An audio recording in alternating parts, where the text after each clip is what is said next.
આપ જોઈ રહ્યા છો સ્પાર્ક ટુડે ન્યૂઝ। વડોદરાના આજવા રોડ સ્થિત પરિવાર વિદ્યાલય આવી છે અને ત્યાં જ 32 વર્ષોથી કેજીથી 12મા ધોરણ સુધી ગુજરાતી અને અંગ્રેજી જે માધ્યમ છે તેને શિક્ષણ પૂરું પાડે છે।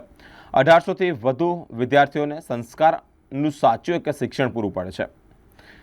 2 તારીખના રોજ શાળાના કેજી વિભાગના ગુજરાતી અને ઇંગ્લિશ એટલે કે અંગ્રેજી માધ્યમના વિદ્યાર્થીઓ દ્વારા ઇન્દ્રધનુષ 2024 અંતર્ગત ભારતની વિવિધતામાં એકતાનું દર્શન કરાવ્યું છે, જેમાં કેજી વિભાગના ભૂલકાઓએ ભારતના વિવિધ રંગો, ફૂલો, મહાનુભાવો, સમાજસેવક અને દેશ અને રાજ્યોની ઓળખ કરાવી છે। 180 કરતાં પણ વધારે વિદ્યાર્થીઓએ આમાં ભાગ લીધો છે। શાળાના વાલીઓ, આચાર્યશ્રીઓ, શિક્ષકો, બિન શૈક્ષણિક કર્મચારીઓ, ટ્રસ્ટીઓ પ્રદર્શનને બહોળી સંખ્યામાં ભાગ લઈને નિહાળ્યો છે, સાથે જ ઉત્સાહ પણ વધાર્યો છે। શાળાના વિદ્યાર્થીઓ, વાલીઓ, શિક્ષકોના અથાગ પ્રયત્નો થકી કાર્યક્રમને જ્વલંત સફળતા પણ મળી છે।